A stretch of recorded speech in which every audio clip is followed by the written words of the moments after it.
Hello everyone, and welcome to Story Time with Nash. I don't know how this is going to work out, but today we are going to learn the story of the forging of Mjolnir. I have written the story in my own words, and I'm going to share that with you today. I hope you enjoy it. So, one day, Loki, the trickster of the gods, was bored. And when Loki grows bored, tales worth telling are created. On this particular occasion, he saw fit to relieve Sif, the radiant wife of Thor, of her shining golden hair. Sneaking into her chambers during the dead of night, he quickly cut her shining locks and hurried away, eager to see her reaction in the morning. When Sif awoke, she immediately knew something was wrong. Reaching up to touch her now bare scalp, she screamed for her husband, who knew just where to place the blame. Now, as fun as it had been to remove the goddess's hair, being on the receiving end of Thor's fury was nowhere near as fun. And with the looming threat of having every bone in his body broken, Loki swore to the Thunderer that he could fix the problem. He said that he would go to the dwarves down in Svartalfheim and have them forge a whole new head of hair for Sif. Hair even more golden and radiant than before. Thor agreed, giving the trickster a chance to make amends. Once in Svartalfheim, Loki requested that the renowned smiths, the sons of Ivaldi, forge what he needed. Being the masters of craft that they were, they quickly set about making Sif's hair, but also they crafted two other marvels worth telling. The first was Kidnapping, the greatest of all ships, guaranteed to always have a favorable wind, and capable of being folded up and put in one's pocket. The second was Mjolnir, a spear of which would always hit its mark. With these items at hand, Loki could have returned to Asgard triumphant. However, he couldn't resist trying his luck.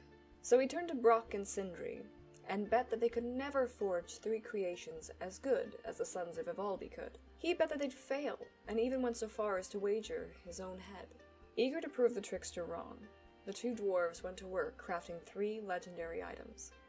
However, as they worked, a fly, which was Loki in disguise, did all it could to mess with their plans. It stung Sindri's hand and bit Brock's neck, but still the brothers were able to turn out Gullinbursti, a golden boar that could run as swift as any horse, even through water and air.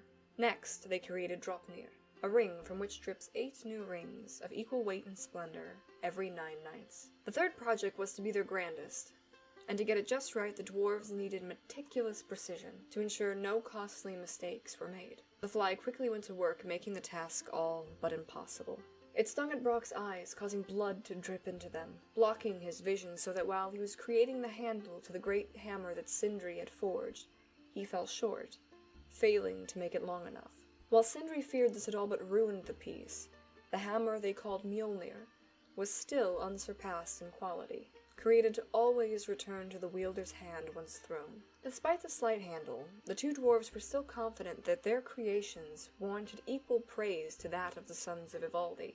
Armed with this, they ventured off to Asgard to collect on their wager.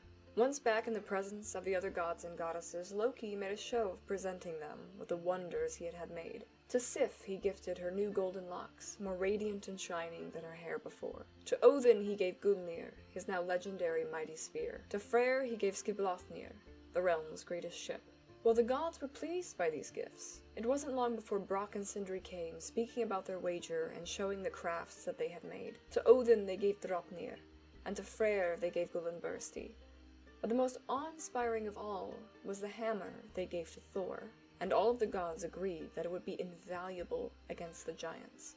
Because of this, they concluded that the wager had fallen in the dwarves' favor, and Loki would have to pay up. However, as the dwarves came for his head, the cunning gods said that while they could take his head, the wager didn't include his neck, and therefore they couldn't simply just cut it off. Upset by this slight, the dwarves chose to sew the trickster's mouth shut before setting back off toward their forge, confident that they had at least surpassed the great sons of Ivaldi by crafting items that even today are remembered. And that is the story of the forging of Thor's hammer, Mjolnir, along with many of the other great items that the gods have in their possessions. I hope you enjoyed this, and I hope that maybe you've learned something today. And until next time, guys, bye!